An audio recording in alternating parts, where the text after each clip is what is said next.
Oke, selamat datang kembali di sesi bedah sumber kita. Halo, halo. Hari ini kita mau gali satu pertanyaan penting banget nih buat para founder startup. Iya, apa tuh? Soal traksi. Kapan sih sebenarnya traksi itu jadi faktor penentu buat dapat pendanaan? Dan kapan ya mungkin faktor lain lebih dilihat? Oke, oke. Topik bagus. Kita bakal lihat ini dari kacamata buku Startup Myths and Models.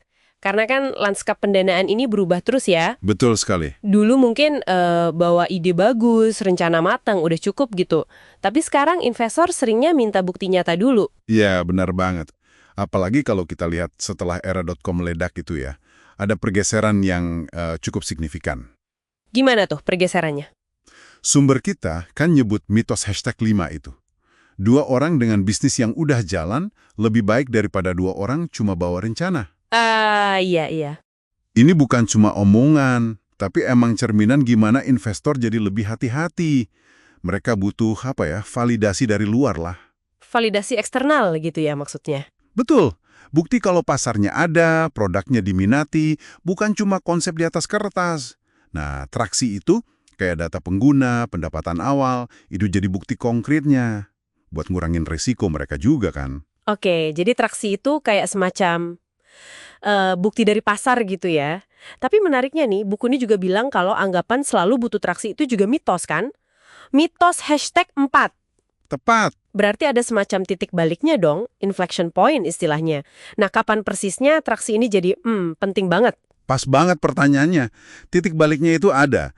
Traksi jadi krusial banget biasanya pas startup mulai incar pendanaan seri A atau tahap selanjutnya. Setelah fase seed lah. Oh, jadi setelah dapat pendanaan awal ya? Iya, sumber kita bilang prioritas investor di tahap ini seringnya jadi kebalik. Nomor satu itu traksi. Wah, nomor 1 ya? Iya, baru setelah itu peluang pasar, produk, terus tim. Kenapa? Ya karena di tahap ini, investor nyari bukti kalau bisnisnya bisa di-scale, bisa tumbuh besar. Jadi urutannya bisa kebalik gitu ya. Menarik sih soalnya kan di awal banget mungkin malah timnya yang nomor 1. Bisa jadi, bisa jadi. Bisa kasih contoh nggak gimana metrik traksi ini benar-benar jadi penentu di tahap pertumbuhan itu? Oke, contoh paling gampang itu mungkin di aplikasi mobile atau game ya.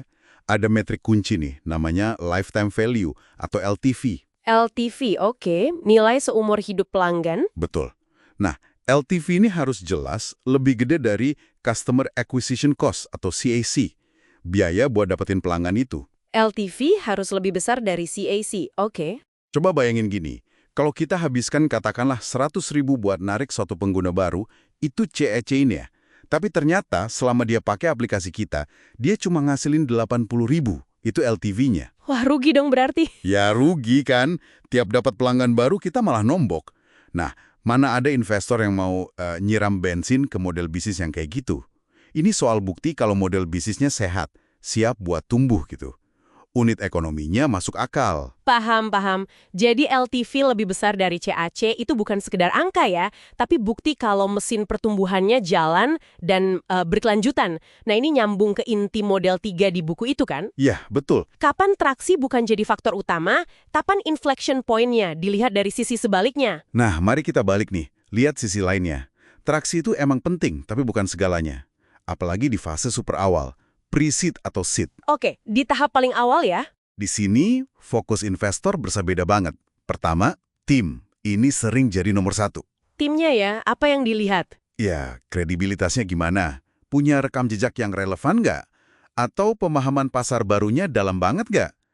Buku ini kan ngutip Randy Komisar tuh. Dia nekenin banget pentingnya tim yang bisa belajar, bisa adaptasi, sama obsesi mereka sama masalah yang mau dipecahin. Itu sering lebih penting dari metric traction yang mungkin belum ada. Jadi di awal-awal banget, taruhannya lebih ke orangnya ya, ke timnya.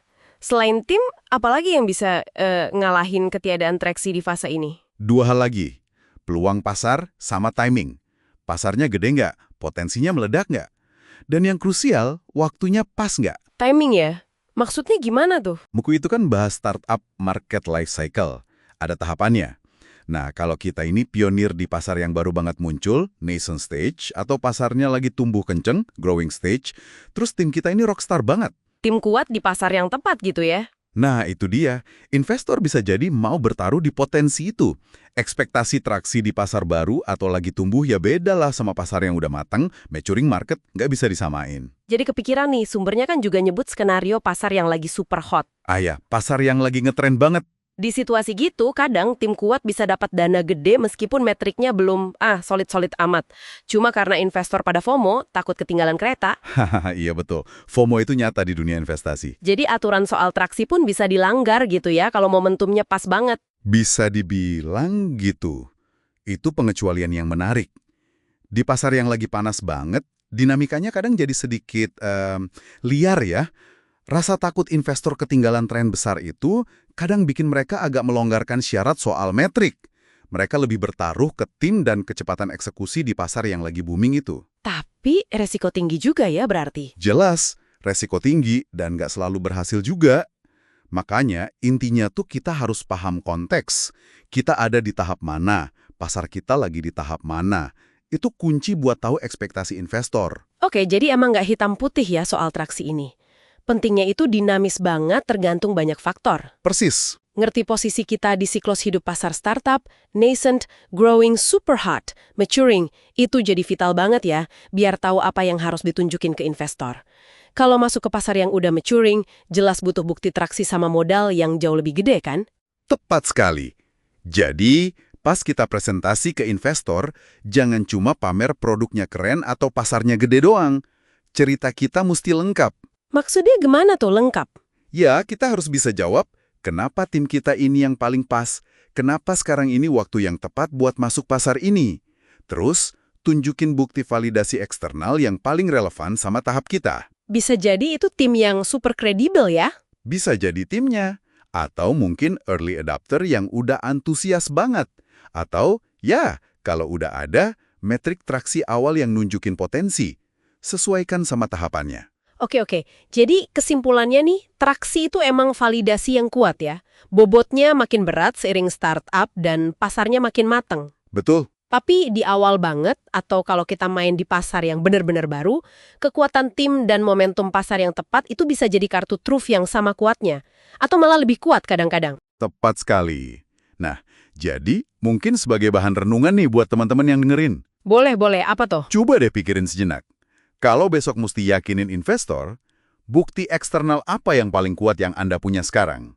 Apakah itu tim Anda, peluang pasarnya, atau justru traksi yang udah ada? Pertanyaan bagus. Dan gimana bukti itu nyambung sama kondisi pasar Anda saat ini?